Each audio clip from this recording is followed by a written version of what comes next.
It's very hot in here. The sun is like shining through. I just drank a green tea and I'm melting. Hello, hi. Coming at you looking like a highlighter. What is good? This jumper is mad bright and alright, hi guys, welcome back or welcome to my channel. If you're new here, I am Danielle and it's a reading wrap up. So it's November. I don't know about you guys, but I feel like this year has sort of simultaneously flown by and also been moving at snail's pace. Like, we're somehow in November and that kind of feels like it happened really fast, but also we've been locked down for a lot of this year, so it's just a bit weird. Speaking of lockdowns, we are locked down again in the UK. Like the last time, my emotions are kind of just all over the gaff, but I do feel a little bit more prepared this time around than last time around because we kind of have an idea of what this looks like. Plus, not everything is closed this time. A lot of things are closed, but not everything. Anyway, again, not relevant to the video. So, should we talk about the books I read in October? October was Black History Month. So I uploaded a video about books by Black authors and I had intended to read some of those books in October. Didn't do it. I've always known that my posture hasn't been great, but doing YouTube videos has really highlighted that to me because I come to edit it and I'm like sitting like this. Terrible. Alright, so the wrap up for October. I did manage to read 4 books in October, which is not too bad. I am currently 4 books behind on my reading challenge though, so basically across the next 2 months I got to read 8 books. I think I can do it. So in October, I read 4 books. I don't know how many people are actually interested in like the statistics, but I give them from time to time. So of the 4 books I read, they were all library books. 1 was an ebook and the other 3 were audiobooks. The ebook that I read was actually Meet Cute and that was by several different authors. It's an anthology. I can't remember all of the authors, but Danielle Elaine wrote for it, Nicola Yoon, Becky Young. That's probably not right. Hold on. Who's Becky Young? I think I made that up completely. If you don't know what a meet cute is, it's basically like a moment in books or movies where the characters, the 2 main characters who are eventually going to fall in love, they meet in like a cute way, hence the meet cute. I think there were 14. I can't actually remember the number of stories that were in there, but several. So they were all short stories. Typically when I pick up an anthology, I'm not expecting to like every story or think that any of them are like super amazing. There were a few that I did enjoy. I'll shout them out. I've got my notes on my phone. I really like the story that Danielle Clayton wrote, and it's actually the one that I was most skeptical about, and it ended up being, I think, my favourite one out of all of them. Her story was called The Way We Love Here. It made me want to read more by her, because I've never read anything by her. And then I also liked Something Real by Julie Murphy, Hourglass by Ibi Zoboi, Click by Catherine McGee, and The Parliament of Dead Love by Nicola Yoon. And of all the authors that wrote for Meet Cute, the only one I've read books from before is Nicola Yoon. I've read Everything, and The Sun Is Also a Star by her. But I'm actually now curious to check out those other authors because I like their writing style. So I gave it like 3 stars overall. I didn't love all of the stories, but I liked a handful, so hence the 3 stars. The next book that I read was An American Marriage by Tayari Jones. An American Marriage was a lot. It was quite heavy. So An American Marriage is about a young black successful couple, Roy and Celeste, who've been married for about 1.5 years when something that neither one of them was anticipating happens. He gets accused of a crime that he did not commit and is sentenced to 12 years in prison. And then this is all a synopsis by the way, so no spoilers. And then unexpectedly after 5 years he gets released, and basically the story looks at what happens from there. Like, we see all of that. Like, we see the arrest, his exoneration, and like so on and so forth. And this is kind of a book that's like, I don't know, kind of written in reverse in a way, because there isn't like a big thing like the climax or whatever, because the big thing happens at the very beginning of the book, like him getting arrested and accused of something he didn't do. There are no big reveals. There's nothing big in the story that you're waiting for, if that makes sense. It happens at the very beginning. What is hell in here? I'm opening the window. I cannot. So like I said, he gets arrested and then he gets released 5 years later, a lot sooner than anyone expected. And the life he comes back to is completely different to the life that he left behind. Obviously, him getting arrested and charged with something speaks to like the injustice of the American justice system. It's more so about the impact that has on the people affected by it, you know? Not just the injustice of him being sentenced in itself, but the way it just completely decimates his life and the lives of everyone around him. And I think that's a really interesting take and a really interesting side of it all. Like the human side of it. Okay.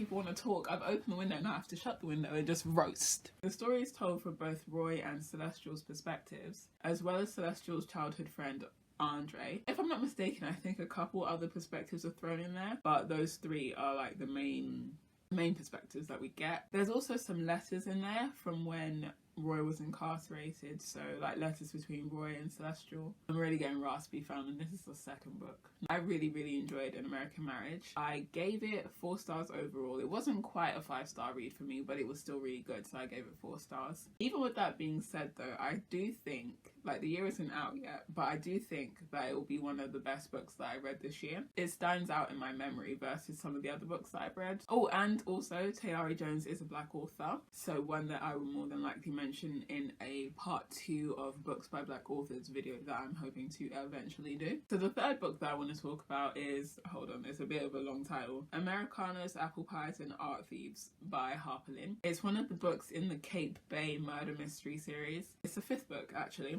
As I just said, it's the 5th in a series, so I don't want to say too much about it because, you know, spoilers. But what I will say, that was kind of loud. What I will say though is that no one actually gets murdered in this one, so that makes a change. In this one, there's an art exhibition that's happening in Cape Bay, and the artist is like super famous, and his mum either grew up or lived in Cape Bay for a time. And he basically comes back and has an exhibition there, like, in honor of her, and then somebody comes along and nicks the painting, and then Francesca goes about trying to solve it. It's a whodunit type of thing. These books, I've said it before, they're not amazing, but they're easy reads, and I actually found them last year, I believe last year or the year before, when I was trying to hit 52 books in a year, because they're quite easy to read. They're like 5 or 6 hours long, and when you listen to them on like a 1.2 times speed, you can get them done in like no time. So that's how I found them, rather, because I was literally searching through Overdrive for like short books to just hit that target. Because they are not terrible, I've stuck with them. I've started this thing, so I kind of want to see how it ends. I think there's 10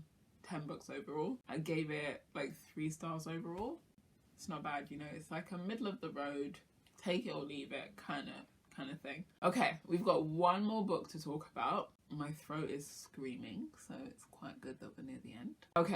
Okay, this book I'm so excited about is Girl, Woman, Other by Bernardine Evaristo. Girl, Woman, Other is the kind of book where all of the characters are connected somehow. Kind of like a 7 degrees of separation thing. You know how like I know that guy and he knows that guy and that guy knows that guy, and that's how I know Channing Tatum. Do you know what I mean? I hope you understand. They're all connected to each other, yeah? So I know what I said earlier about An American Marriage being like one of my favourite books of the year so far, but I feel like I could say hands on heart that Girl, Woman, Other might end up being like the favourite book of the year so far for me. Like right at the top, you know, because it was just something else. I was so engrossed in this book. I listened to the audiobook whilst I was braiding my hair, and it's about 11, maybe 11 and a half hours long, and I must have gone through at least 7 or 8 hours of it whilst I was braiding my hair. This book was a literal madness. Like, there were literal full-on jaw-dropping moments. I had a mirror in front of me whilst I was braiding my hair.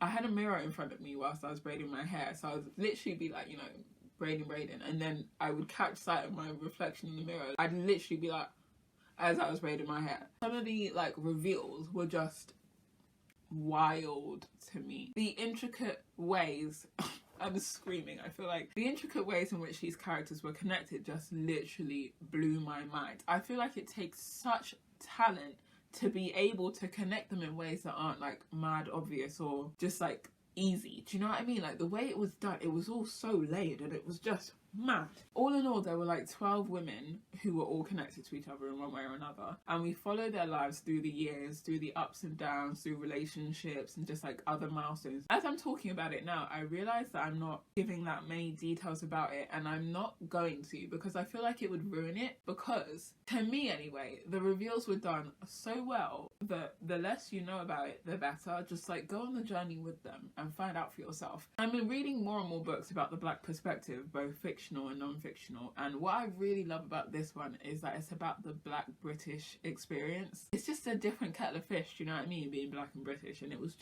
so good. Like, I can't express how much I love this book. Sometimes I feel like I struggle to focus on one thing entirely, right? Like I can kind of be one foot in, one foot out. Whereas this book, when I was listening to it, I was just all about it. I was so immersed in the story. I don't know, man, like it had me from beginning to end. Like I was just in it. Whilst I was reading it, I didn't want to do anything else but read it and also like braid my hair, but I was just so in it. I need to read other things by Bernardine Evaristo because Girl, Woman, Other was one hell of an introduction to her writing, and I need it now. I need more from her. And the thing is, I didn't even like all of the characters. Some of them I was like, it goes to show you don't need to love every single character or agree with their choices to love a book. I'm feeling nothing but praises for Girl, Woman, Other. Nothing but praises. I really rock with that book. I rock with that book, and it was long, like I said, 11 hours, and it didn't feel like 11 hours. It was just so layered and so beautifully written, and I